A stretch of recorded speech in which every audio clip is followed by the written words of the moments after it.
አሁን ቀጥታ ወደ የክነስት አባል ዶክተር ጸጋ ፈንታውን መስመር ላይ መሰለችኝ ነው ወይስ አቶ አይቸው ነው? ማን ያለን? አይቸው። ኦኬ። አሁን ቀጥታ ወደ የክነስት አባል ዶክተር ጸጋ ፈንታውን እናልፋለን። ጤና ይስጥልኝ ዶክተር ጸጋ። ጤና ይስጥልኝ አቶ ሽሎሞ። ጤና ይስጥልኝ አቶ ተስፋዬ፣ እንዲሁም የተከበራችሁ አድማጮች ተከታታዮች በሙሉ ጤና ይስጥልኝ። ሰላም ነሽ ወይ? እግዚአብሔር ይመስገን ደህና ነኝ። ሌሊት አልተኛንም። እንግዲህ ከእንቅልፍ ማጣት በስተቀር ሌላ ሁሉ ደህና ነው። ግን ምንድነው የሚባለው? ወታደሮቻችን እንኳን ይዋጋሉ፣ እኛ እዚህ ቁጭ ብለን ምንም አይደለም። አዎ፣ ማታ ባጀቱን ካጸደቃችሁ በኋላ ፎቶ ተለቆ ነበረ። ከተለቀቀው መካከል አንቺ አብረሽ እዛ የእናንተ የጥምሩ መንግስት አባላት የክነስት አባላቶች ደስታችሁን ስትገልጹ አይቻለሁና ማለት መንግስታችን 2026 ዓመተ ምህረት ያው ኖቬምበር አካባቢ ነው ምርጫው እና ስለዚህ እስከ መጨረሻው ድረስ እናንተ ትገዛላችሁ ማለት ነው። በመጀመሪያ ደረጃ ቀደምም ቢሆን አልሰጋንም። ይሄን 4 ዓመት እንደምንሞላው የተረጋገጠ ነው። ይሄ በጀትም እንደሚጸድቅ የተረጋገጠ ነው። እንግዲህ አንተም ታውቃለህ፣ በክነሴት ነበርክ። ገንዘብ በተመለከተ አመታዊ በጀት ሲመደብ እንደማንኛውም የሚያስፈልገው ድምጽ ነው። ከ120 መካከል 61 ነው። 68 ማለት በጣም የተረጋጋ አገዛዝና አስተዳደር ነው ያለህና የሚደንቅ አልነበረም። በእርግጥ በጦርነቱ ምክንያት በተለያዩ ምክንያት የወጪ ሁኔታ ይጨምራል። ስለዚህ በጀቱም በዛው መጠን ይጨምራል፣ ብዙ ወጪ ይጠይቃል። ነገር ግን የሀገራችን ምጣኔ ሀብትም ጠንካራ ነው። ስለዚህ እንደሚያልፍ የተረጋገጠ ነበር። የግራ ተቀናቃኝ የፖለቲካ ፓርቲዎችም አቶ ሽሎሞ አይተሃል፣ ከኛ ጋር እንኳን ደግፈው የሃሪዲዎችን ድምጽ ሰጥተዋል። እንደገባኝ ከሆነ በዚያ ላይ እንኳን ስህተት ነው። ጉዳዩም ወደ የክነሰት የህግ ባለሙያዎች ወደዛ እንደተላለፈ ነው። ግን እናንተ አንደኛ ሀሪዲዎችን እንዴት አድርጋችሁ እናንተ ከተቃዋሚ ደጋፊ እንዲሆኑ አደረጋችኋቸው? በጣም በቢሊየን የሚቆጠሩ ሸቀሎች እናንተ እነሱ በነፃ ውትድርና እንዳያገለግሉ እናንተን በገንዘብ የገዛችኋቸው መስሎ አይታይም? በመጀመሪያ ደረጃ አቶ ሽሎሞ በፖለቲካ ጨዋታ ሄድክ እንደሆነ በመሪነት ብቻ ሳይሆን ጠቅላይ ሚኒስትር ቢንያሚን ኔታንያሁን የሚያክል ፖለቲከኛ የለም፣ መሪነትም የለም፣ ፖለቲካም የለም። የምታየው ነው እና የእሳቸው ጥበብ የታወቀ ነው። ሌላው ተጨማሪ አቶ ሽሎሞ የተናገርከው ሀሪዲዎችን በገንዘብ ገዛችኋቸው የምትለው የሀገራችን የፖለቲካ አወቃቀር ታውቃለህ ወይም ለህብረተሰባችን እናስረዳ። አንድ የፖለቲካ ፓርቲ ብቻውን መንግስት ማቋቋም አይችልም፣ ወይም ሁለት የፖለቲካ ፓርቲ። በእስራኤል ያለው የፖለቲካ ሁኔታ ከ30 ዓመት ወዲህ 40 ዓመትም ማለት ይቻላል የተለያዩ የፖለቲካ ፓርቲዎች አንድ ላይ አድርገው ነው መንግስት የምታዋቀረው። በዚህ ሰዓት እነዚያ የፖለቲካ ፓርቲዎች የራሳቸው የህብረተሰባቸውን ጥቅም ይጠይቃሉ። ሌላው የግራ ክንፎች አልተሳካላቸው ሆኖ ነው እንጂ ሀሪዲዎችን ይዘው መንግስት ማቋቋም ፈልገው ነበር። ቤኒ ጋንጽ ምን ነበር ያለው ባለፈው? ቤኒ ጋንጽ ከኔ ጋር የምትሄዱ ከሆነ መንግስት ከምርጫው በፊት ነው፣ በምርጫው በኋላ ከኔ ጋር የምትጠመሩ ከሆነ ወይም ጥምር መንግስት የምናቋቁም ከሆነ ይሄው ንጹህ ቸክ ሰጣቸዋለሁ፣ የፈለጋችሁትን ገንዘብ ትወስዳላችሁ ነበር አሎ። ያው ቢሎም እኮ እሳቸው አልተሳካላቸውም። ግን ለምሳሌ ባለፈው ያልተሳካላቸው ያንን ማድረግ የሚያስችል ድምጽ ስላላገኙ ዶክተር ጸጋ ወደ ጥያቄ ልምጣና አሁን ባለፈው እናንተ አንቺ እንኳን የክነስት አባል ነበርሽም በፊተኛው መንግስት ማንሱር አባስ እሱም በእርግጥ የአረብ ፓርቲዎች ተወካይ ቢሆንም ግን እሱ መጥቶ ለመጀመሪያ ጊዜ አንድ የጽዮናዊ መንግስትን ሲደግፍ ለምን ለማንሱር አባስ ገንዘብ ተሰጠ እያላችሁ እናንተ ሪት ላላችሁ ለምን ነው ታዲያ ለሀሪዲዎች የሚሰጠው ለአረቦችስ ቢሰጥ ምን ችግር አለው? በመጀመሪያ ደረጃ አቶ ሽሎሞ ሁለቱን ማወዳደር አትችልም። በእውነት ትልቅ ስህተት ነው። ይሄንን ሀሪዲዎችን ከማንሱር አባስ ጋር ማወዳደር ሀሪዲዎች ጽዮናዊ አይደሉም እኮ። ይቅርታ አሁን እኔ መመለስ አለብኝ። እኔ ጥያቄ መስማት እወዳለሁ፣ ግን አስጨርሰኝ መልሱን።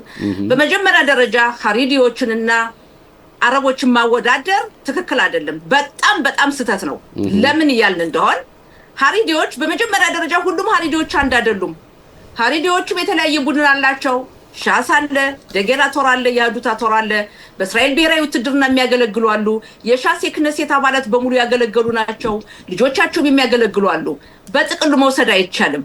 ከዛ በተጨማሪ ሻስ ወይም ሀሪዲዎቹን የወሰድክ እንደሆነ እስራኤልን በመቃወም የሽብር ፈጠራ ድርጊትን አይፈጽሙም ወይም ደግሞ አይደግፉም። ማንሱር አባስ የሽብር ፈጠራ ድርጊትን ያላወገዘም። ማንሱር አባስ ጽዮናዊ ልታደርገው ፈለካቶ ሽሎሞ ማንሱር አባስ የእስላም አክራሪዎች እኮ ማህበር ተወካይ እኮ ነው ማንሱር አባስ በአዛ የተፈጸመውን ጦርነት በተመለከተ የኛ ዜጎች ሲጎዱ ወጥቶ በይፋ ለምን ታደርጋላችሁ ብሎ ሐማስን እኮ ያወገዘ አይደለም። ስለዚህ ማንሱር አባስ እኔ በራሴ ሰምቼዋለሁ በሐማስ ያደረገው ድርጊት ሰብአዊ ድርጊት አይደለም ሲል እሱ ተቃውሞውን አሰምቷል። እኔ ሰምቼዋለሁ። አይሰማኝ አንድ ጥያቄ ልጠይቃቶ ሽሎሞ ማንሱር አባስ እስራኤል ከሁለት ተከፍላ የፍልስጤም ሀገር እንዲኖር ይፈልጋል አይፈልግም? በመሐከል ወደ ግራም ሀሪዲዎቹ እስራኤል እንድትከፈል ይፈልጋሉ? ያውልሽ ዶክተር ጸጋ ይሁዲ እኮ ናቸው። እስራኤል እኮ ስትቋቋም የይሁዲ ሀገር እኮ ናት። ዶክተር ጸጋ ያውልሽ ወደዛ ከሄድንማ የእናንተ ፓርቲም የጠቅላይ ሚኒስትር ቢንያሚን ኔታንያሁ ፓርቲም እሳቸው ባሉበት ባሪላን ላይ ንግግር አድርገው የፍልስጤም መንግስት እናቋቁማለን እያሉ ሌሎችም ቢሆን እስካሁን ድረስ የኦስሎን ስምምነት እስካሁን ድረስ ጠቅላይ ሚኒስትር ቢንያሚን ኔታንያሁ አልሰረዙትም። ትራምፕ አሁን ባደረቁት ፕሮፖዛል መጨረሻ ላይ ደግሞ ከ20 ነጥቦች አንዱ መጨረሻ ላይ ሁሉ ነገር ከተስማማ የፍልስጤም መንግስት እንድትቋቋም የሚለውን የራሳቸው መንግስት አጽድቋል። ስለዚህ ወደዛ ርቆ መሄዱ አንዱን አጥፊ ማድረጉ ተገቢ አይደለም። አቶ ሽሎሞ እኔ ለህብረተሰቡ አንተ ጠየቀኝ እኔ መስጠት አለብኝ። ገባ? ለምንድን ነው የሚሰጠው? ህብረተሰቡ ትክክለኛ መልስ እንዲቀበል ነው። ማንሱር አባስ እስራኤል እንድትኖር አይደግፍም። ማንሱር አባስ በአዛ የተፈጸመውን ድርጊት በተመለከተ ለአዛ ልጆች ለአዛኛም ልጆች እናዝናለን፣ ለሰላማዊ ዜጎች እናዝናለን እንጂ ማንሱር አባስና ሀሪዲዎችን ማወዳደር ትልቅ ስህተት ነው። ሀሪዲዎች ውትድርና ያገለግላሉ። ሀሪዲዎች ዜጎቻቸውን በተለያዩ መንገዶች ዛካት የተሰኘው ድርጅት የማን ነው? የሞቱ አስከሬኖችን የሚለቅመው ተመልካቾቻችን ማሳሳት ትክክል አይደለም። ሀሪዲዎች ውትድርና ነድም እያሉ ሰላማዊ ሰልፍ እያደረጉ 12,000 የሚሄዱ አሉ። ግን 12,000 ዶክተር ጸጋ 12,000 የኻሪዲዎች ውትድርና አያገለግሉም። ራሳቸውም ቢሆን ውትድርናውን ህግ እንዲተላለፍን ብሎ ህጉን ማስተላለፍ ስላልቻላችሁ ተቃዋሚ ስላለ በገንዘብ ገዛችኋቸው። እኔ ነው ጥያቄ ላለው ነገር የለም። ገንዘብ እነሱ ይፈልጋሉ፣ ተቀብለዋል። ስለዚህ ገንዘብም ተቀብለዋል፣ ውትድርና ማያገለግሉም። ውጤቱ ያ ነው። አቶ ሽሎም አሁን የምትሰራው በእውነት አይደለም ነግርህ ትክክለኛ ስራ አይደለም። ሀሪዲዎቹ ገንዘብ ስለሚወዱ አይደለም። እያንዳንዱ የፖለቲካ ፓርቲ ተወካይ የሆነ ገንዘብ ይፈልጋል። ማንሱር አባስ አረቦች ለእስራኤል 1 ነጥብ እርዳታ አይሰጡም። እንኳን ለእስራኤል ሀገር ለራሳቸው ማህበር በሽሩት ሎም ያገለግሉም። እነሱ ገንዘብ ሲቀበሉ የት ነበራችሁ? እነሱ ሲመደብላቸው የት ነበራችሁ? ሀሪዲዎቹ ውትድርና ያገልግሉ። ቆይ አንዴ ህብረተሰቡ እንዲረዳ ፈልጋለሁ። ሀሪዲዎቹ ውትድርና ያገልግሉ ተባለ። በትክክል ኦሪት ቶራ የማይመሩት ያገልግሉ፣ የሚያገለግሉም አሉ።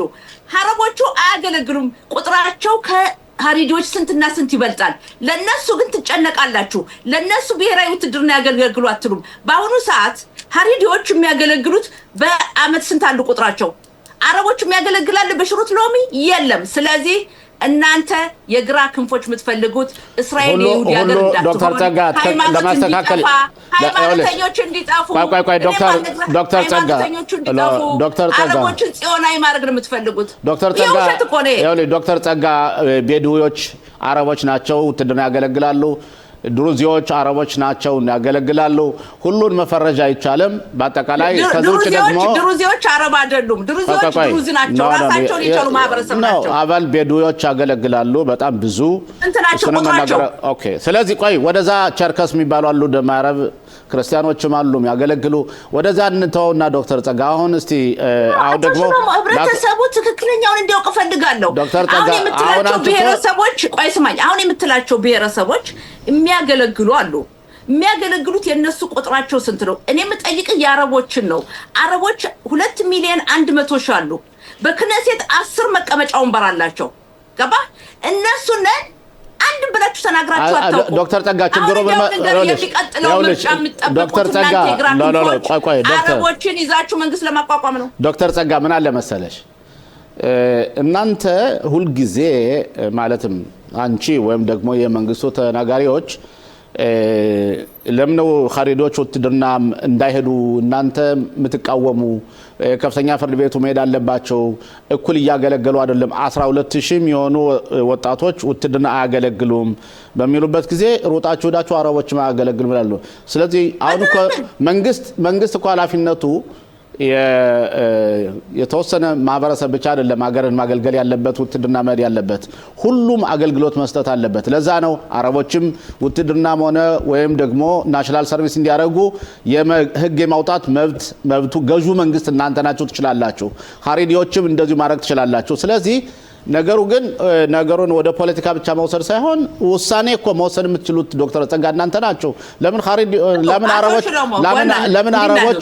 ለምን አረቦች አገልግሎት እንዲሰጡ አታደርጉ? ቆይ አንተ ጠያቂ ነህ፣ እኔ ተጠያቂ ነኝ። እንግዲህ የጠየቁት ለምን እንዲሄዱ አታደርጉም ነው። ረጅም ጊዜ መሰጠት አለበት ተጠያቂ መልስ የሚሰጥ ችግር የለም። ኦኬ ሁለት ነገሮች አሉ። በእስራኤል ሀገር በህጉ ስትሄድ ብትጠይቀኝ ሁሉም ማገልገል አለበት። ሁሉም ማገልገል አለበት፣ ውትድርናም ብሔራዊ አገልግሎትም። በሃሪዲዎች ስንሄድ ደግሞ እስራኤል የይሁዲ ሀገር ናት፣ የሃይማኖት ሀገር ናት። መጀመሪያው ሃይማኖቱ ነው የሚቀድመው፣ ዲሞክራሲው በኋላ ነው። ስለዚህ የሚማሩት ሰዎች ብዙ ሰዓት ነው የሚማሩት። እነሱ ይቀጥሉ። ያለ ሃይማኖት ቦታ የለንም። ያለ ሃይማኖት መቀጠል አንችልም። እኛ ራሳችን ለስንት ሺህ ዓመታት ያክል በኢትዮጵያ በነበርንበት ሰዓት ሃይማኖታችን በመጠበቃችን ነው ወደ ሀገራችን የተመለስ ነው። በመላው ዓለም ተበትኖ የነበረው ይሁዲ ሃይማኖቱን በመጠበቁ ነው የተመለሰው። ስለዚህ ሃይማኖት የሚማሩት ሃይማኖቱን ይቀጥሉ፣ የማይማሩት ያገልግሉን። የምስማማለሁ። ነገር ግን ምን አለ መሰለ እዚህ ላይ የግራ ክንፎች በአንድ ራስ ሁለት ምላስ ናችሁ። ለምን ያል እንደው በአንድ በኩል ሃሪዲዎች ያገልግሉት ላላችሁ ሰየው። አረቦችን በተመለከተ የአረቦች ቁጥር ስንት ጥፍ እየበለጡ ከሃሪዲዎች ስለነሱ ግን አትናገሩም። እንዲያውም አሁን አቃላማችሁ ምን መሰላችሁ? በቃል ማንሱር አባስን ጽዮናዊ ነው ያላችሁ ነው። ወደ ጽዮናዊነት እየመለሳችሁ ነው። ዶክተር ጸጋ ለምን ነው እናንተ ህግ ካልተመለስልኝ ለምን ነው እናንተ ህግ ደንግጋችሁ እነሱ ብሔራዊ አገልግሎት ወይም ውትድርና እንዲያገለግሉ አረቦችን ለምን አታረጉም ነው ጥያቄ። ምክንያቱም ገዢ መንግስት እናንተ ናችሁ። ለምን አታረጉም? ጥሩ ጥያቄ አቶ ሽሎሞ። ይሄን በተመለከተ የሃሪዲዎችን ይቅርና የአረቦችን የሃሪዲዎችን ይሄን በተመለከተ ህግ ለማስተላለፍ ምን ያክል ውስብስብ እንደሆነ እያየህ ነው። እና የሀገራችን የፖለቲካ አወቃቀር አንዱ መሰናክል ነው ብዬ ገምታለሁ። ይሄ እንደ ፖለቲከኛ ብቻ ሳይሆን ከማየው በዘግነቴ የማየው ነው። ይሄ ነው ትልቁ መሰናክል ያለ። ለዚህም ነው አረቦቹ በአሁኑ ሰዓት ለምሳሌ ለሚቀጥለው ምርጫ አንድ ላይ ሆነው እንደሄዱ የአረብ ሶስት ፖለቲካ ፓርቲ ያላቸው ለምን ነው ውስብስብ የሆነው? ለምን ነው እናንተ እንዲያገለግሉ ህግ ማስደነግጉ ነው? ላስረዳ ለምን ውስብስብ እንደሆነ ልንገርህ። የሚቃወሙ የፖለቲካ ፓርቲዎች አሉ። ያን ለማድረግ አንተ ፖለቲካ ሃሪዲዎችን አይደግፉም። ኦኬ ስለዚህ አረቦች ቆይ አዳምጠኝ። አረቦች አይደግፉም። ገባህ? አረቦች ራሳቸው አይደግፉም። 10 የመቀመጫ ወንበር አለ።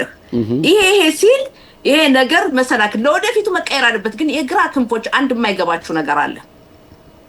እናንተ የእስራኤልን ብሔራዊ ጥቅም አይደለም የምታዩት የፖለቲካ ፓርቲዎችን ጥቅም ነው።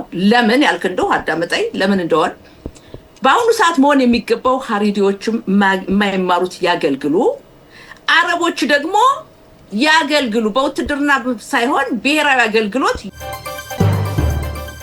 መኮንን እንደገና በድጋሚ ጤና ይስጥልን። ጤና ይስጥልን ሽሎሞ፣ እንዴት ዋላችሁ? መጀመሪያ መልካም ዓመት በዓል ለአንተና ለቤተሰቦች እንዲሆን እኔ ማኸልኻ ወይም ደግሞ እመኝልሃለሁ። ከዚህ በተጨማሪ ደግሞ እንደ ሁሌውም ፈቃደኛ በመሆኑ እና ቃለ መጠይቅ ለመስጠት ዝግጁ መሆን በጣም አመሰግናለሁና መኮንን እንዴት ነው አሜሪካ ትንሽ ከፍ ዝቅ እያለችብን ነው? ምን ይመስላል? አቶ ትራምፕ አንድ እርምጃ ወደፊት ይሄዳሉ፣ ወደ ኋላ ሁለት ይሄዳሉ፣ እንደገና ይጠቃጥቃሉ። እንዴት ነው ነገሩ? እስኪ አንተ በጀመርከው ልጀምርና በመጀመሪያ ለመላው የእስራኤል ሕዝብ ሃይማኖታዊ ይሁዲ ለሆነ በሙሉ መልካም የፋሲካ በዓል እንዲሆን እመኛለሁ። ከዚህ በመቀጠል ትራምፕ አንድ እርምጃ ወደፊት ሁለት ወደ ኋላ የእሳቸው የሆነ ስውር የሆነ ዓላማ አላቸው። እሳቸው የሚናቁ ሰው አይደሉም። በጣም በጣም በጣም አዋቂ ሰው ናቸው። የሚሰሩት ሁሉ በደንብ አስበውበት ይመስለኛል። ልክ አንተ እንዳልከው ያው 48 ሰዓት ካሉ በኋላ አሁን ደግሞ ይህን ስምምነት ለመቋጨት እስከ አፕሪል 6 ወይም እስከሚቀጥለው ሳምንት ማለት ነው 5 ቀን 4 ቀን አራዝመውታል። እንግዲህ የራሳቸው የሆነ መስፈርት አላቸው። ይህን ደግሞ በሂደት የምናየው ነው። እኛ በአሁኑ ሰዓት ሽሎሞ ትልቅ የምስራች ይዤ ነው የመጣሁት። ኢራን ላይ የኢራን ግዛት እየፈራረሰ መሆኑ ምልክት ያሳያል። ኢራንም በገሃድ አንዳንድ የኢራን የፓርላማ አባላት ይህን ስምምነት ለመቀበል ሙሉ ዝግጅት እያደረጉ ነው። የሆነበት ትልቁ ምክንያት እና ስጋታቸው አንደኛ ሀገሪቱ በኢኮኖሚ እየከሰረች መሆኑ ገብቷቸዋል። ሁለተኛ አየር ኃይላችን በተለይ ጥምር ኃይል የአሜሪካውና የእስራኤል እንደምታየው በየቀኑ 5-6 ዙር እየዞረ ያላቸውን ፋብሪካ የሚሳይሉን ፋብሪካ የጋሬኑን ፋብሪካ በተለይ የመንግስት ተቋማትና ወታደራዊ አካል ተቋማትን እያወደመባቸው ነው። ስለዚህ ይህን ጉዳት እያዩ በእነሱ ውስጥም ውዥንብር አለ። ዞሮ የትንፍጭው ደቂቱን አምጪ ለኛ ይሄ ትልቅ የምስራች ነው። እስራኤል እንዳሰበችው ሙሉ ኢላማዋን ምንም ጨርሻለች ባልልም በአሁኑ ሰዓት ከሞላ ጎደል ከ80% በላይ ያስቀመጠቻቸውን መስፈርቶች እየሰራች ነው። እንግዲህ በስምምነት ደግሞ የሚቋጩ በተለይ ይህ ኡራኒየም የዳበረው ኡራኒየም እንዲወጣ የሂዝባላና የኢራን ግንኙነት እንዳይኖር በዚህ ጦርነት ላይ የአሜሪካ 15 ነጥቦችን አስቀምጧል። ይሄን የኢራን ተደራዳሪ አካላት ከተቀበሉት ለእኛ ሳይሆን ለመካከለኛው ምስራቅና ለዓለምም ሰላም ይመጣል ማለት ነው። ስለዚህ ይህ ሂደት የሚያሳየው የኢራን መዳከም፣ መጎስጎስ፣ መውደቅ ነውና ኮሎኔል መኮንን አስቀድሞ ከበሮ መምታት አይሆንም እንደ ኢራን ደክማለች እንደዛ በምንልበት ጊዜ ማህበረሰቡ እንዳይዘነጋ አሁን መተኮሳቸውን አላቋረጡ ማዕከል ሀገር እና አሁን አስቀድመን ጉዳት ያመጣንባቸውንና ውጤቱን አስቀድሞ መናገሩ ትክክል ነው ብለህ ታስባለህ? ጦርነት በምንም ተአምር እስከ መጨረሻው ሚሳኤል ወይም ሮኬት እንጨርሷለን ማለት አይደለም። ኢራን ትልቅ ሀገር ናት። ለ40 ዓመት የተዘጋጀችበት ጦርነት በቀላሉ ትቋጫለች የሚል አቋም የለኝም። ግን ከሞላ ጎደል ከመጀመራችን በፊት የነበረው ስጋት በአንድ ቀን እስከ 1000 በላይ ሮኬቶችና ሚሳይሎች ከባባድ የሚተኮሱብን ብለን ያሰብነው የተደገጸው በሙሉ እየመነመነ እያለቀ የቀራቸውንም ለመጠቀም ሙሉ አቅም እያደረጉ ነው። ሆኖም ግን ከቀን ቀን እየቀዘቀዘ መሄዱ የኢራንን ወታደራዊ አካል መድከሙ፣ ሚሳይሎች መጎዳታቸው፣ አየር ኃይላቸው ጭራሽ እንደማይነሳ ታውቃለህ። እኛ 2-3 ዙር ከ50 በላይ የሚሆን አየራት ከእስራኤል ሀገር ተነስተው 2000 ኪሎ ሜትር ተጉዘው በአየር ላይ ነዳጅ ቀጥተው እስካሁን ድረስ ምንም አይነት ክስተት የለም። ተመስገን ጌታዬ። ይሄ ይቀጥላል። በሌላ በኩል ስታየው አሜሪካ በዚህ ዘመቻ ከገባች ጀምሮ እኛ በሊባኖስ ሀገር የእግር ዘመቻ የእግር ጦር ከፍተናል። የአሜሪካ ጦር ግን እግር ካልስታይከፍ ከ15 በላይ ወታደሮችን አጥቷል። ብዙ አየሮች ወድመውበታል። እኛ ግን የእስራኤል ሀገር ተመስገን ጌታዬ እስካሁን ድረስ በዚህ ውጊያ በኢራን በኩል የደረሰ ክስተት የለም። በሊባኖስ በኩል ያለው ክስተት ግን ሌላ ታሪክ አለ። ኮሎኔል መኮንን በእርግጥ አሁን በአንድ በኩል ትራምፕ ያቀረቧቸው የማስታረቂያ ነጥቦች አሉት። አሁን አንተ እንደምትለው ከሆነ ኢራኖች እርስ በራሳቸው አይነጋገሩም፣ መሪዎቻቸው ትንሽ እየተምታቱ ነው ያሉ ብለኛል። ግን ትራምፕ ግን እየተነጋገርኩ ነው ያለው። ስለዚህ ከማን ጋር ነው ትራምፕ የሚያወሩት? የሐሜናይ ልጅ ሙቷን አለ ይባላል፣ ተሹማን ይባላል። የፓርላማው ሊቀመንበር ነው፣ የውጭ ጉዳይ ሚኒስተሩን ነው። ከማን ጋር ነው የሚያወሩት? ልብ በል አንደኛ ውዥንብር አንደኛ ይሄን ስምምነት እንቀበል በሚሉ በፕሬዝዳንቱ ፔሽንጃንና የፓርላማ አባል የሆኑት እሳቸው አለቅነ ይሄን ጦርነት ማቆም አለብን ተቋማችን ተጎዱ ኢራን ወደ ኋላ እየሄደች ነው የሚል ዘው ከአብዮታዊ ወታደራዊ አካል ጋር ያለ መስማማት አለ። አሜሪካ ድርድር የምታደርገው በቱርክ በአዘርባይጃን እና በግብጽ ባቀረቡት ንግግር እንጂ ቀጥታ ንግግር የላቸውም። የአሜሪካ ተወካዮችም እስካሁን ድረስ ቃል በቃል አላገኟቸውም። ግን ውስጣዊ ግንኙነት አለ። በተለይ የሚተላለፈው መልእክት ኢራን ይሄን ጦርነት ለማቆምና 15 መስፈርቶችን ለመቀበል አንድ ነገር ብቻ ሄርሙዝ የሚባለው የማረፊያ በሯን ላይ ለዚህ በር ላይ አበል መቀበል አለብኝ የሚል ልክ እንደ ግብጽ ስዌት እንደሚቀበለው ሁሉ እሱንም ለማድረግ ትሞክራለች። ግን እንደምትረይ ከሆነ በድርድር ላይ ሁሉንም ማግኘት አትችልም። ድርድር እስከሆነ ድረስ በድርድር የሚፈታ ይሆናል ማለት ነው። ያ ብቻ ሳይሆን እነሱ ደግሞ እኛ ካሳ እንድንከፍላቸው ይፈልጋሉ። ግን እስኪ ከመሄዳችን በፊት አቶ ተስፋዬ ለኮሎኔል መኮንን ተስፋ ጥያቄ ካለ። ጤና ይስጥልኝ ኮሎኔል መኮንን፣ በድጋሚ ፋሲካ በዓል እንኳን አደረሳችሁ። መልካም የፋሲካ በዓል እየተመኘው የኔ ጥያቄ በአሁኑ ሰዓት አንዳንድ የሚወጡ መረጃዎች ጠቅላይ ሚኒስትር ቢንያሚን ኔታንያሁ እንደሚናገሩት የአረብ ሀገራት ጥምረት እየፈጠርን ነው፣ ከአረብ ሀገራት ጋር ጥምረት እየፈጠርን ነው፣ ጎን ለጎን ሆነንም ለመዋጋት አንዳንድ ውይይቶች እየተካሄዱ ነው የሚል መረጃዎች አሉ። ይሄ ማለት እንግዲህ ከእስራኤልና እነዚህ የባህረ ሰላጤ ሀገራት የምንለው የስምምነት ሁኔታ እና ይሄ መካከለኛው ምስራቅ ይሄን ጦርነት እስከ መጨረሻው የሚሄድ ሁኔታ የሚያሳይ መስሎ ይታያል። በእናንተ በኩል እንዴት ይታያል? በጦር ሰራዊቱ በዚህ በኩል እንደምታየው ነው። ጠቅላይ ሚኒስትሩ የሚሉት ይህ ጦርነት በአሁኑ ሰዓት ምንም እንኳን በኢራንና እስራኤልና አሜሪካ ጥምር ኃይል ይሁን እንጂ ከእስራኤል ይልቅ ሚዛን ላይ ታስቀምጠው የሚጎዱት የገልፍ ወይም የመካከለኛው ምስራቅ ሀገራት ናቸው። እንደ ባህሬን፣ ካታር፣ ኩዌት፣ ሳውዲያ ናቸው የሚመጡት ከኛ ይልቅ። ስለዚህ እነሱም ጠላታቸውን በአሁኑ ሰዓት ለይተው አውቀዋል። ማን ነው የጎዳቸው? ኢራን ናት። ኢራን ደግሞ ይህን መሳሪያ ካመረተች ኒውክሌር የምንኖር ሚሳይሎችን ካደራጀች በቀላሉ በየመን በሁቲን ተረድታ ሳውዲ አረቢያን የመውረር ነዳጇን የመቀማት ጉልበቷን የመጠናከርና ስጋት የምትሆንበት ጊዜ እየመጣ ነው። ስለዚህ ጠላት አድርገው የወሰዱት እስካሁን ይህ ጦርነት ከመከሰቱ በፊት እስራኤል ሲሆን በአሁኑ ሰዓት ግን እስራኤል እንደ ወዳጅ ሀገር እየተቆጠረች ነው ማለት ነው።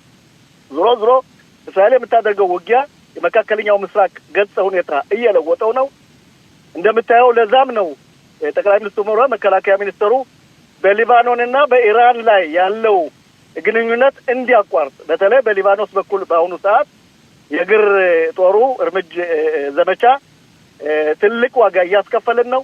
ይህም በወታደራዊ ውጊያ ምን ይባላል መሰለ ልዩ ልዩ ስልቶች አሉ። አንዱ ስልት ደፈጣ ነው። በአሁኑ ሰዓት የሂዝባላ ጓዶች የሚያደርጉት ደፈጣ ውጊያ ነው።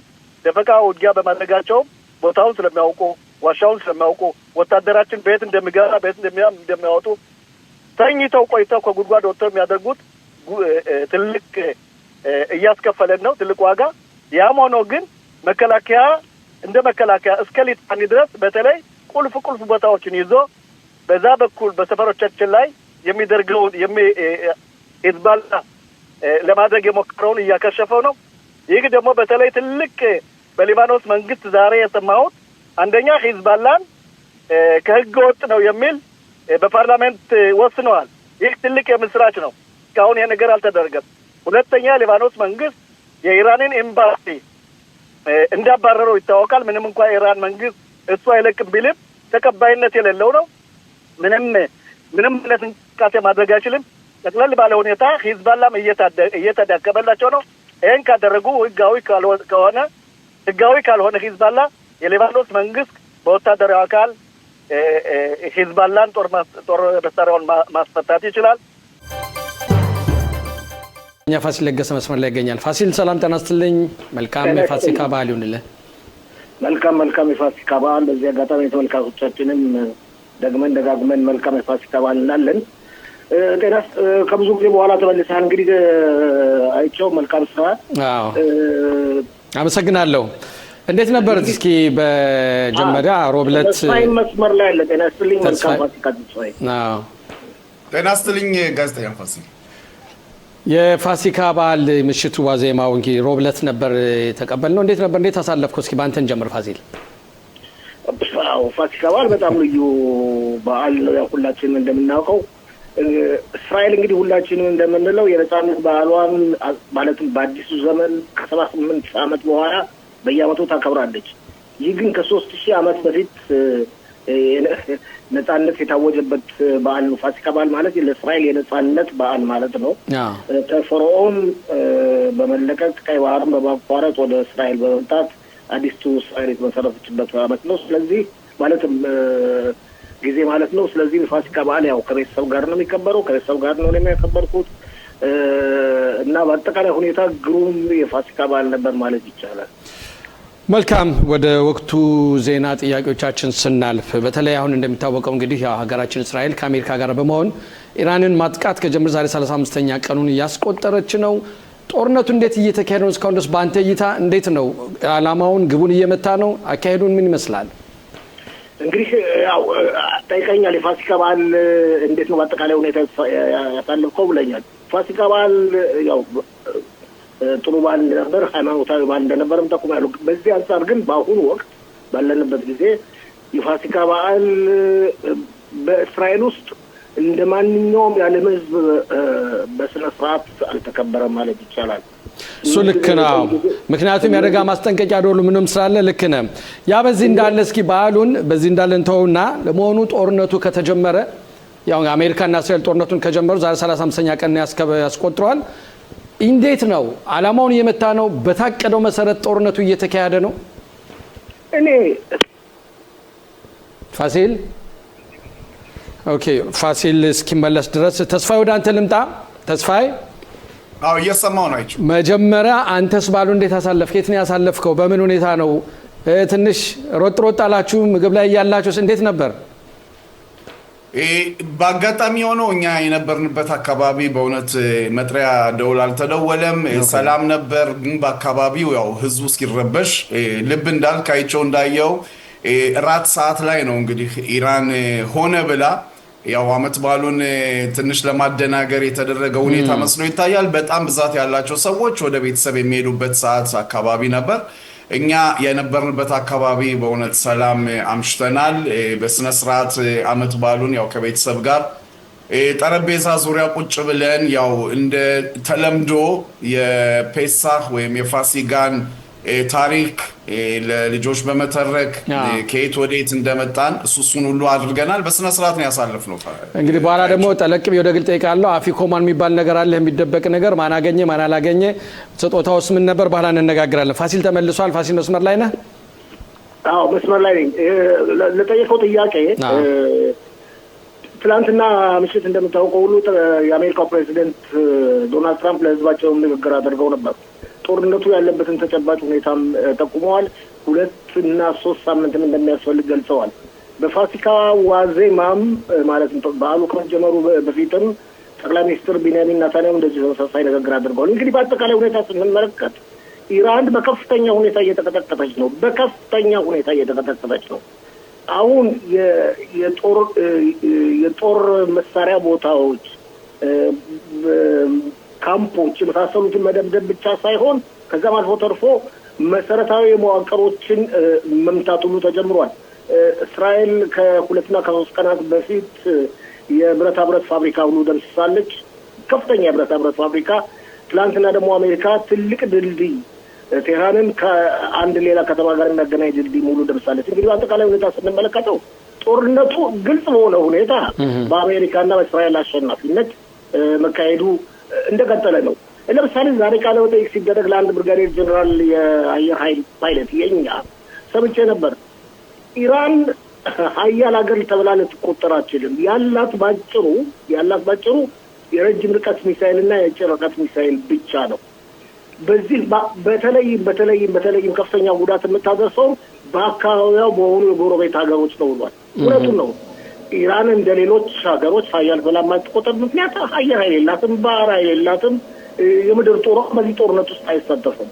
እንግዲህ በአጠቃላይ ሁኔታ ስንመለከተው እርግጥ የሃይማኖት ጉዳይ ስላለ የኢራን መሪዎች በአሁኑ ወቅት የተማሩም ቢሆኑ ዶክተሮችም ቢሆኑ መሐንዲሶችም ቢሆኑ በሰባተኛው ክፍለ ዘመን እንዳሉ አድርገው ነው የሚቆጥሩት። ስለዚህ በቀላሉ ተንበርክከው እጅ የሚሰጡ መስሎ አይታዩም። ምንድን ነው ትራምፕ የሚጠይቀው? ትራምፕ እኮ እንታረቅ አይደለም ቢላቸው፣ ትራምፕ እኮ የሚላቸው እጅ ስጡ፣ ተማረኩ፣ ተሸንፍ ያለው በሉ ነው የሚላቸው። ይህንን ነገር ያደርጋሉ ብዬ አልጠብቅም። ተስፋዬ በድጋሚ ጤና ይስጥልኝ ጋዜጠኛ ፋሲል። አዎ ፕሬዚደንት ዶናልድ ትራምፕ በእውነት በትላንትናው ዕለት በሰጡት ጋዜጣዊ መግለጫም ንቀት የተሞላበትን መስሎ ይታያል። ያው ኢራኖች እንዲያውም ከነበሩበት አይመለሱም የሚለው አነጋገራቸው ትንሽ ኢራን ህዝቡን ትንሽ አስቀይሟል የሚልም ንግግር አለ አንዳንድ መረጃዎች ሲወጡ። ይህን እንዴት ታየዋለህ? ግልጽ አይደለም። እስኪ እንደገና አስተካክለህ ለመጠየቅ ሞክር።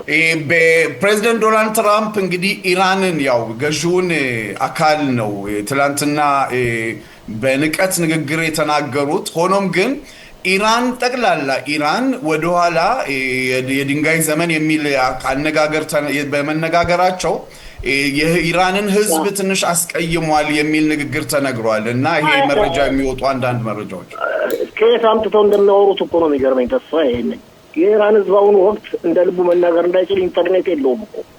ከየት ሰምቶ ነው ጋዜጠኛው ሆነ ሌላው የኢራን ህዝብ ተቀይሟል የሚለው? የኢራን ህዝብ ሁሉም ነገር ሆኖ እኔ እንደሚያመለካከት አብዛኛው ሁሉም አይደለም አብዛኛው 65% 70% የኢራን ህዝብ ሁሉም ነገር ተበላሽቶ ኢራንም ወደ ድንጋይ ዘመን ተመልሳ እነዚህ አያቶላዎች ከስልጣን እንዲባረሩ ነው የሚፈልጉት። ሌላ ምንም ነገር አይፈልጉም። የሚቀጠቅጧቸው፣ ነፃነታቸውን የሚደፍሯቸው፣ ነፃነታቸውን የሚነጥቋቸውን፣ በግዴታ ሃይማኖት ተከተሉ የሚሏቸው እንዲወድሙ ነው የሚፈልጉት። እንደገና ማለትስ መሰረተ መዋቅሩ ወደ ድንጋይ ዘመን እንዲመለስም ያውቁታል። መጨረሻ ላይ እነዚህ አያቶላዎች ከወደቁ ተስፋዬ እነዚህ ሃይማኖት አክራሮች ከወደቁ ልክ ናዚዎች ጀርመን ላይ እንደተደመሰሱ ልክ አክራሪዎች ጃፓን ላይ እንደተመቱትና በህዝቡ ላይ ከፍተኛ ጉዳት እንደደረሰ ከዛ በኋላም አሜሪካ መልሳ እንዳቋቋመቻቸው አሉ። ስለዚህ የአሜሪካም ሆነች የአውሮፓ ህዝብ የዓለም ህዝብ መልሶ እንደገና እንደሚያቋቁማቸው ያውቃሉ። ስለዚህ ይህ ነገር ምክንያት ጦርነቱን አንደግፍም ሊሉ የሚችሉበት ምክንያት የለም። ፋሲል አንዳንድ ጊዜ የፕሬዚዳንት ዶናልድ ትራምፕ አቋም ትንሽ ግራ የሚያጋባ ይሆናል። ምክንያቱም አንዳንዴ ሲናገሩ ጦርነቱን እኛ አሁንም ማቆም እንችላለን ይላሉ። አንዳንዴ ሲናገሩ ቀደም ሲል እንደተናገርከውም አሁን 2 ሳምንት 3 ሳምንትም ሊወስድ ይችላል ይላሉ። በዚህ ላይ እስራኤል በበኩሏ በተለይ አየር ኃይሉ የሚያደርገውን ጥቃት በኢራን ላይ ከቀን ወደ ቀን በጣም በፍጥነት ሁኔታና በተቻለ መጠን ያህል የተወሰኑ ማታራዎችን ወይም ዓላማ የተባበሉ ያስገባቸውን ማጥቃት ይፈልጋል። ይሄ ማለት እንግዲህ የትራምፕ አቋም አስተማማኝ አይደለም ማለት ነው። ሳይታሰብ ነገር ማዳ ተነስተው ጦርነቱ ይቁም ሊሉ ይችል ይሆናል። ሎሎ አይምሰልህ። ትራምፕ እንደዚህ ወዲህ ወዲያ ይላሉ እንጂ ለማምታታትና የጦርነት ጭጋግ ውስጥ ጠላቶቻቸውን ለመክተት እስካሁን ድረስ ትራምፕ የሚያደርጉት ስራ ሁሉ ፕሮግራም በሆነበት ሁኔታ ነው። በአጠቃላይ ሁኔታ እንደዚህ ቢናገሩ ከመጀመሪያው ጀምሮ ታስታውስ እንደሆነ ጦርነቱ እንደተጀመረ ጥቂት ሳምንታት ይፈጃል የሚል መግለጫ ጠቅላይ ሚኒስትርም ቢንያሚን ኔታንያሁ እንዲሁም ትራምፕ መስጠታቸውም አይዘነጋም። ነገር ግን እርግጥ በአሁኑ ወቅት ትራምፕ ከፍተኛ ግፊት አለባቸው፣ በተለየ ሁኔታ ከጠቅላይ ሚኒስትር ቢንያሚን ኔታንያሁ። ጠቅላይ ሚኒስትር ቢንያሚን ኔታንያሁ አብዛኛውን የህዝባቸው ድጋፍ አላቸው። ትራምፕ ግን የአብዛኛው የህዝብ ድጋፍ የላቸው። የኢኮኖሚ ሁኔታ በጣም ያሳስባቸዋል። ይገርምሃል፣ 1 ጋሎን ይባላል 1 ሊትር ተኩል ማለት ነው። $3 አካባቢ ጦርነቱ ማለትም ጦርነቱ እንደተጀመረ አካባቢ $3 አካባቢ ሲሸጥ የነበረው አሁን ስንት ደርሷል? $4 ደርሷል። ስለዚህ እነዚህ ሁኔታዎች ናቸው እንጂ ትራምፕን የሚያስጨንቋቸው። ትራምፕ ፕሮግራም አላቸው። በፕሮግራሙ መሰረት ትዕዛዝ ሰጥተዋል። አስፈላጊውን የጦር ኃይል እስካሁን ድረስ አሁን ለምሳሌ ሰሞኑን የማይነገርነትና ብዙ የማይወራለት ነገር አለ። ይኸውም የምድር ጦሩና ኮማንዶ ጦሩን በማስመልከት እስከ 8,000 እና 10,000 የሚጠጋ ጦር ተሰባስበዋል እዛ አካባቢ።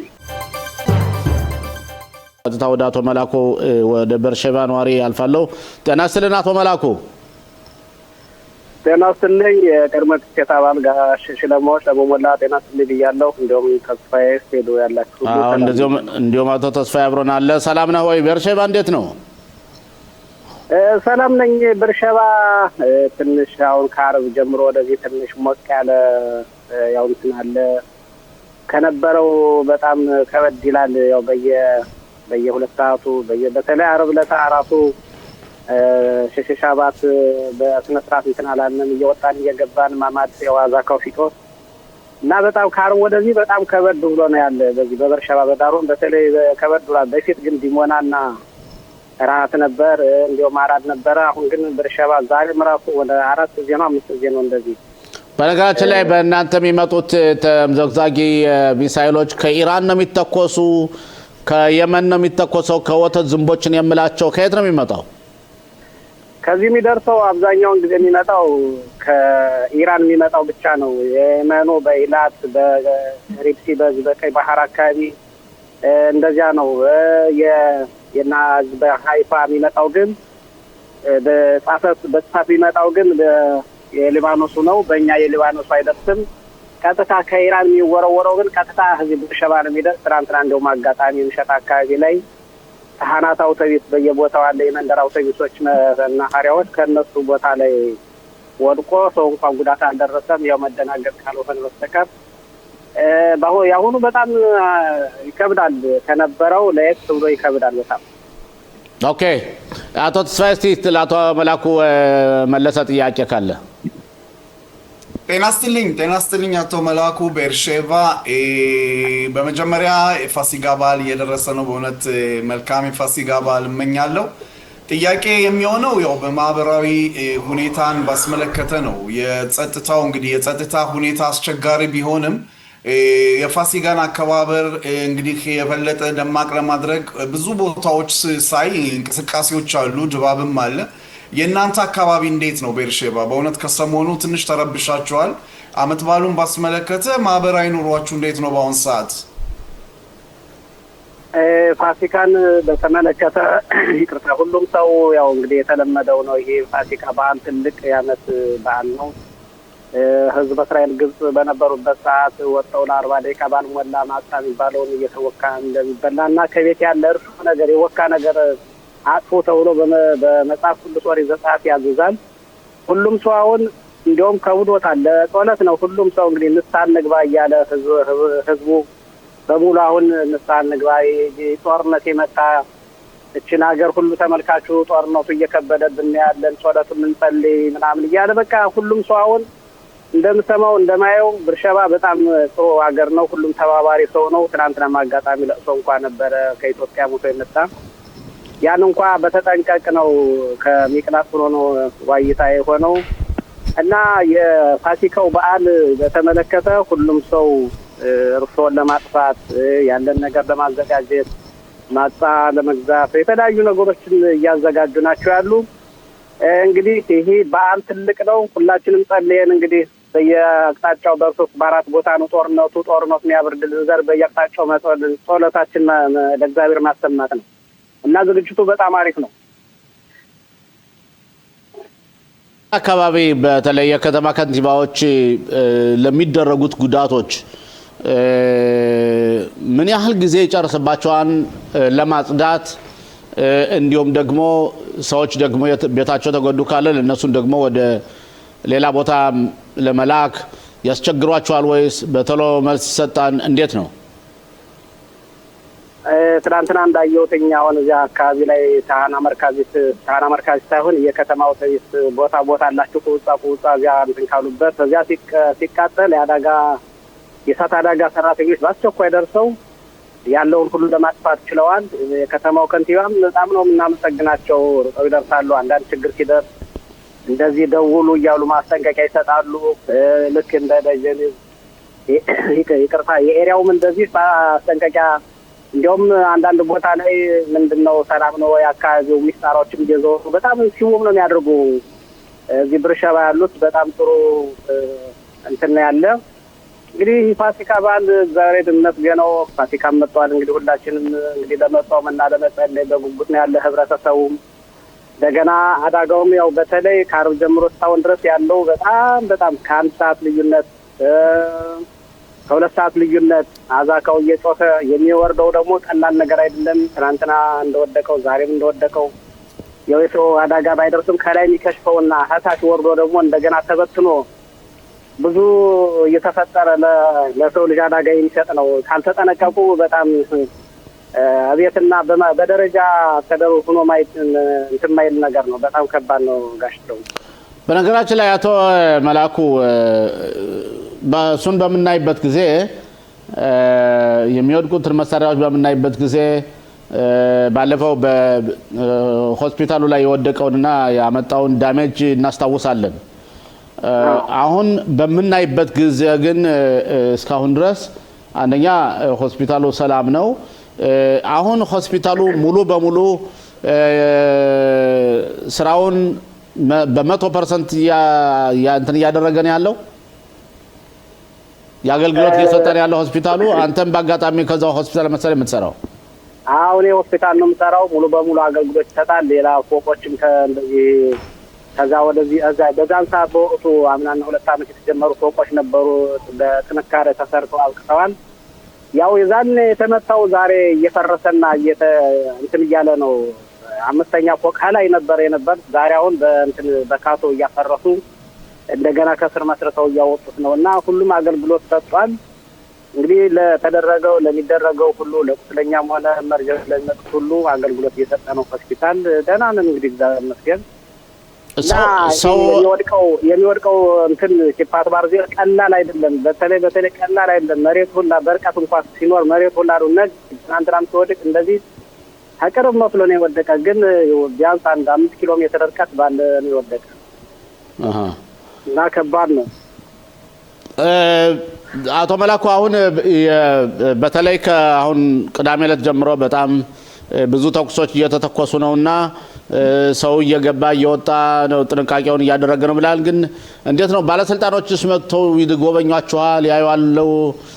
ልክ እንደ ጠቅላይ ሚኒስትሩ ሌሎች ሚኒስትሮች እየመጡ ምን ይላሉ? እንግዲህ ያው ግሩፕ አድርገው በትምህርት ቤቱ ሆነ በሆስፒታሉ አጠገብ በዚህ በክላሊት አጠገብ ሆነ አንዳንድ ትምህርት ቤቶችም አሉ። በእነዚያ መከላከያዎች ተቀምጠው አሉ፣ ያው ይጠብቃሉ። እንደውም በተለይ ሆስፒታሉ ውስጥ እንዳየሁትኝ ከመግቢያው ላይ 3-4 እየሆነ በየማህላካው ለምሳሌ የወልዶታ አለ፣ ሌላም ቦታዎች አሉ። ሁሉም አሁን በጥንቃቄ ነው። ያም ደግሞ ሹርታይዝ አይገባም። ሆስፒታልም ሆነ የከተማው ከንቲባም ሆነ መከላከያው በየቦታው ነው ተሰግስቦ እየጠበቀን ያለ ህብረተሰቡ እና ጥሩ ሂደት ነው ያለ። አሁን ደህንነቶች በጣም ነው እየጠበቁን ያሉ። በነገራችን ላይ እስቲ ወደ ሌላ ጥያቄ ልውሰድና በተመለከተ በማህበራዊ ኑሮ ላይ በርሸባ አካባቢ በጣም ብዙ አረቦች ይኖራሉ፣ በዱ የሚባሉት ከሆስፒታሉ ብዙ ሰራተኞች አሉ፣ አረብ ሰራተኞች ከጽዳት አንስተው እስከ ዶክተር ድረስ ነርሶች እንደዚህና የአረቦች ስሜት ምንድን ነው? በዚህ ጦርነት ላይ ምን ይላሉ? በእርግጠኝነት ከአንተ ጋር የሚሰሩም ሊኖሩ ይችላሉ ብዬ አስባለሁ። አሉ በደንብ ከኔ ጋር የሚሰሩም አሉ፣ ዶክተሮችም አሉ፣ ነርሶችም አሉ፣ አፎቶችም አሉ። እነዚህ ይገርማልና እኔ በእውነት አብረው ያደጉ ነው የሚመስሉ። እዚህ ያሉት በደዊ ናቸው እንጂ አረብ አይደሉም። እንዲያውም እዚህ በመርካቶ ነው ያየኋቸው። እነዚህ መጥፎዎች አንዳንዶች በራምሌ አካባቢ በዚያ እነሱ ቀውሶች ናቸው እየነማሱ። ግን እዚህ ብርሸባ ያሉት ስማቸው አረብ ነው እንጂ ጭራሽ እኛ ጋር በተለይ ከኢትዮጵያውያን ጋር ሴፍ ናቸው፣ ተዋዳጅ ናቸው። ብዙ እንዲያውም የእነሱ ዶክተሮች ሲገኙ ለእኛ እንዲያውም ጥሩዎች ናቸው ብዬ ነው የማስበው። እና የጽዳት ሰራተኞችም አሉ፣ ሁሎችም አሉ። ምንም ነገር ሰላማዊ ናቸው። ከእኛ ጋር በተለይ ፊት ናቸው፣ ማንኛውም ጋር ፊት ናቸው። ሰላማዊ ነዋሪ ናቸው አረቦች። ስማቸው ነው መቼም ድሮ የአረብ ቦታ ነው እየተባለ ሲባል ነበር በታሪክ እና ደህና ናቸው። እግዚአብሔር ይመስገን ደህና ናቸው አብሮ ለመኖር። ሰፋ ያለ ዘገባ ይኖረናል። ይህንንም ከጋዜጠኛ ፋሲል ጋር እናደርገዋለን። ጤና ይስጥልኝ ጋዜጠኛ ፋሲል ለገሰ። ጤና ይስጥልኝ ተስፋዬ። ጤና ይስጥልኝ። መልካም ሳምንት ፋሲል። እኔም መልካም ሳምንት እመኝልሃለሁ። ትላንት በሰላም የነበረው ችግር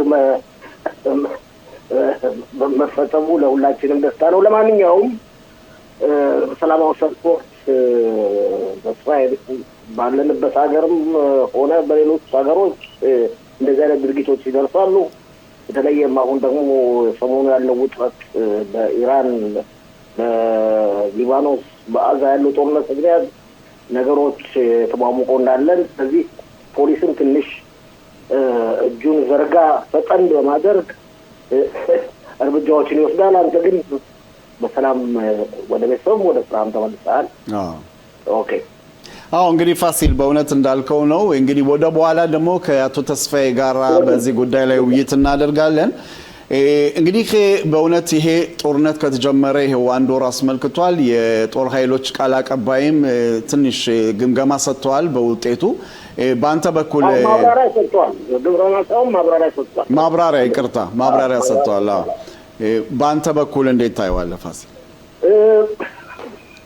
ይገርምሃል፣ የጦር ኃይሎች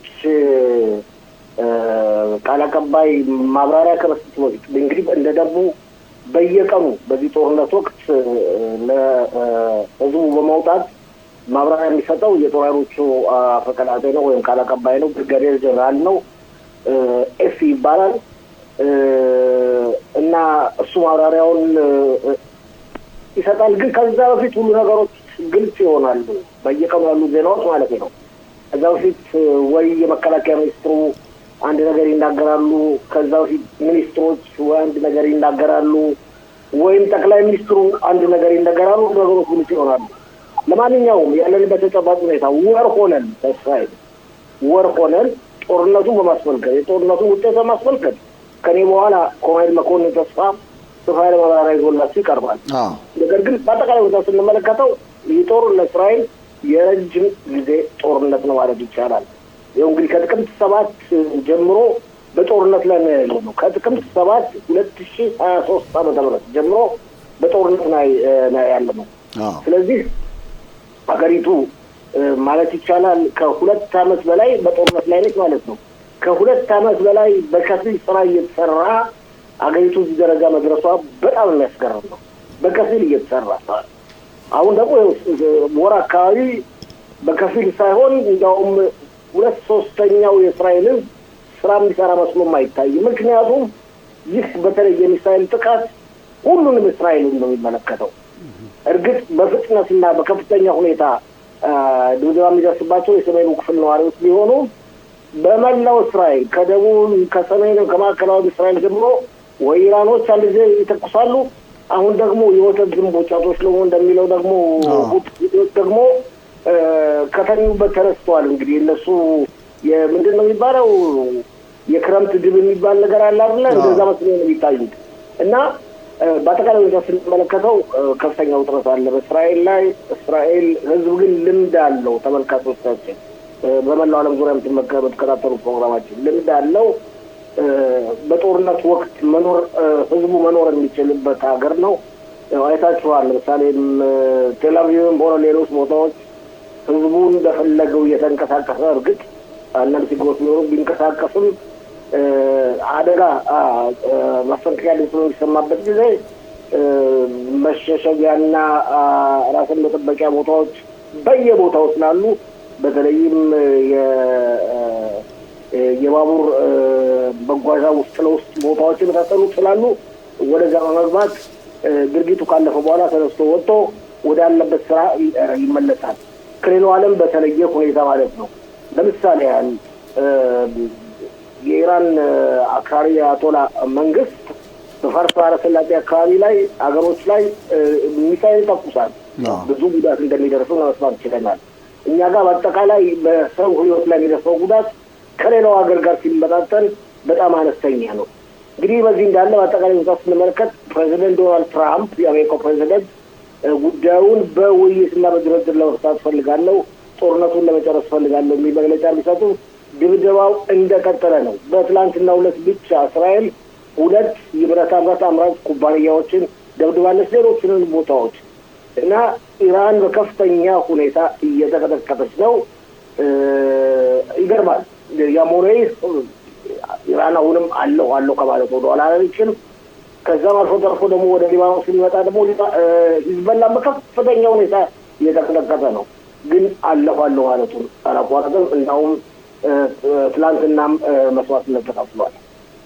አዎ እዚህ ላይ ፋሲል በእውነት በሊባኖስ በአሁን ሰዓት የሊባኖስ መንግስት ከሂዝቦላ ጋር ያለው ውጥረት እየተባባሰ የመጣ ሁኔታ መስሎ ይታያል። እንደውም ብዛት ያላቸው ከደቡብ ሊባኖስ ወደ ሰሜን ሊባኖስ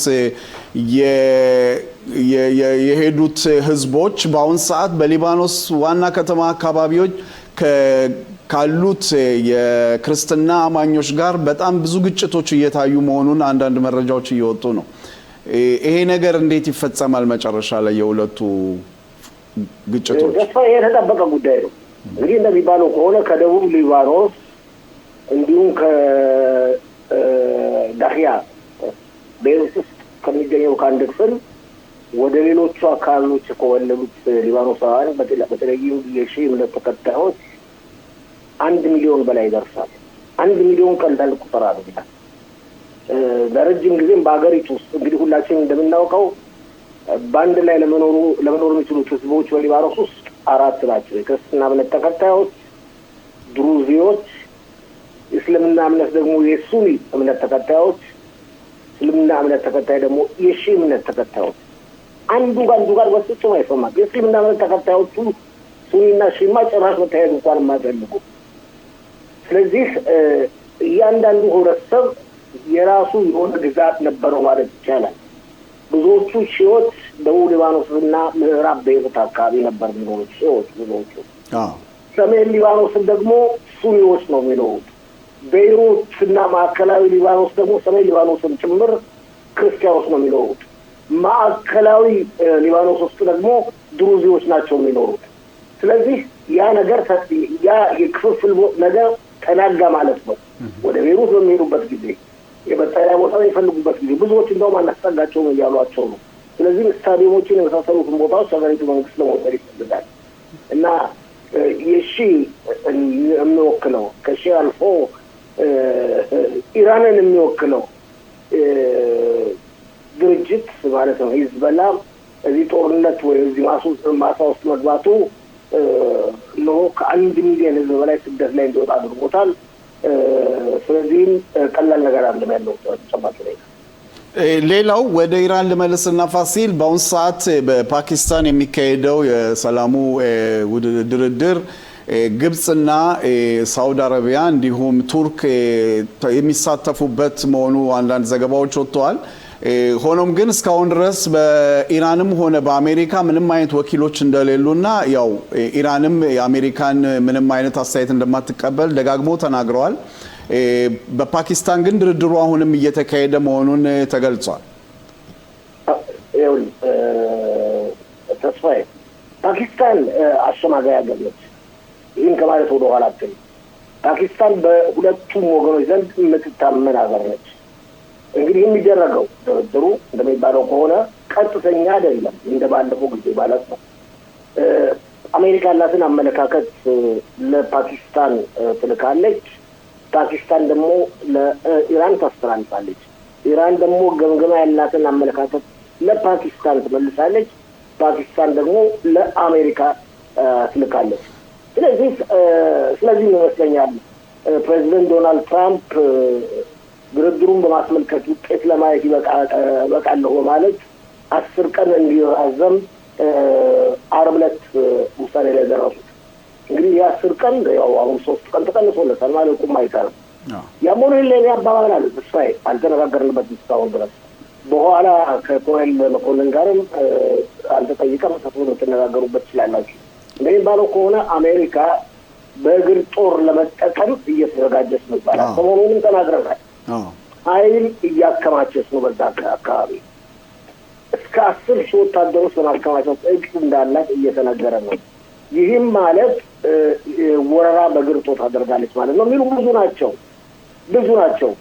ምን ያህል እውነት ይሁን ምን ያህል እውነት አይደለም ለማለት ያዳግታል። ለዚህም ነው ዶናልድ ትራምፕ በየጊዜው ድርድሩን የሚያራዝሙት የሚሉ አሉ። ያም ሆነ በአሁኑ ወቅት እስራኤልም ሆነች አሜሪካ ኢራንን በድብደባቸው እንደቀጠለ ነው። ፕሬዚደንት ዶናልድ ትራምፕ በበኩላቸው አሸንፈናል ማለታቸውን አላቋረጡም። ኢራን የጦር ኃይሏ ሙሉ ተደምስሷል ከማለት አልተቆጠቡም። ያለው ተጨባጭ ሁኔታ ይመስላል። የመጨረሻ ጥያቄ የምጠይቅ ፋሲል፣ በእውነት የአሜሪካና የእስራኤል የሁለቱ ሀገሮች በእውነት ጎን ለጎን ሆኖ የመስራት ሁኔታ ከሰሞኑ ብዛት ያላቸው ተንታኞች እያወሩ ያለበት ሁኔታ ነው። ምክንያቱም በሁሉም ዘርፍ በጦርነቱም በመከላከያ ሚኒስቴሩም እንደዚሁም በጠቅላይ ሚኒስትር ቢንያሚን ኔታንያሁ እና በዶናልድ ትራምፕ ያለው ግንኙነት በጣም የጠበቀና ማንኛውም እርምጃ ከሁለቱ ጋር አብረው የተሳሰረ መሆኑን እና እንደ አንድ ሀገር ሆኖ የታየበት ሁኔታ አለ። በዚህ ላይ ምን ትላለህ? ያልተጠበቀ በወንጀል ነው ምንም ታይቶ ሰምቶ የማይታወቅ በታሪክ ልዩ የሆነ ግንኙነት ነው ተፈጠረው። እንደዚህ አይነት ግንኙነት ታይቶም ተሰምቶም አይታወቅም። እርግጥ በሁለተኛው ዓለም ጦርነት አለም ይሉም አለ። ሁለተኛው ዓለም ጦርነት በአሜሪካው ፕሬዚደንት ቴዎዶር ሩዝቬልት እና በእንግሊዙ ጠቅላይ ሚኒስትር ዊንስተን ቸርችል መካከል ጥብቅና የወዳጅነት ግንኙነት እንደነበረ ይነገራል። ታሪካዊ ፊልሞችም ሆኑ ታሪካዊ መጽሐፎች ያረጋግጣሉ። ግን የፕሬዚደንት ትራምፕ እና የጠቅላይ ሚኒስትር ቢንያሚን ኔታንያሁ ጎን ለመጎን የመሄዱ ጉዳይ በጣም የሚገርም። ሁለቱም የሚያምኑት እንደመስለኝ ከሆነ የእግዚአብሔር መልእክተኛ ነን ብለው ነው የሚያምኑት። ሁለቱም የሚያምኑት የምዕራብን ስልጣኔ እናድናለን ብለው ነው የሚያምኑት። ሁለቱም የሚያምኑት አክራሪ እስላሞች በተለይም ሺዎች ኃይላቸው ከገነ ዓለም ትወድማለች የሚል አመለካከት ነው ያላቸው። ስለዚህ እዛ ደረጃ ከመድረሳችን በፊት ማለታቸው ነው እነሱ የሚሉት እዛ ደረጃ ከመድረሳችን በፊት ኢራንን የመሰለ አክራሪ ሽብር ፈጣሪ እና እዚህ ሀገር ማውደም አለብን ብለው ነው የሚያምኑት። ኦኬ ፋሲል፣ ከመለያየታችን በፊት በአዲስ የወጣ ጥናት አለ በምርጫውን ባስመለከተ ግምገማ ላይ? አዎ ባለፈው ሳምንት መጨረሻ ከሳምንት ጀምሮ እኔ ለመመልከት የቻልኩት የi24 እና የ14 ቁጥር ቴሌቪዥን ጣቢያ ግምታዊ ጥናቶች ነው። የሁለት ቴሌቪዥን ጣቢያዎች ነው። በዛ ግምታዊ ጥናት እንደምንመለከተው ከሆነ ጠቅላይ ሚኒስትር ቢንያሚን ኔታንያሁ የሚመራው የሊኩድ ፓርቲ ከ120 የክኔሴት መቀመጫዎች 35 አካባቢ ያገኛል የሚል ግምት አለ። በአጠቃላይ ሁኔታ ስንመለከት ደግሞ የጠቅላይ ሚኒስትሩ ፓርቲ የሊኩድ ፓርቲ ደጋፊዎች የሆኑትን ፓርቲዎች በመሰብሰብ ከምርጫው በኋላ ዓለምን ማንገራገር መንግስት መመስረት ይችላል የሚልም ግምት አለ።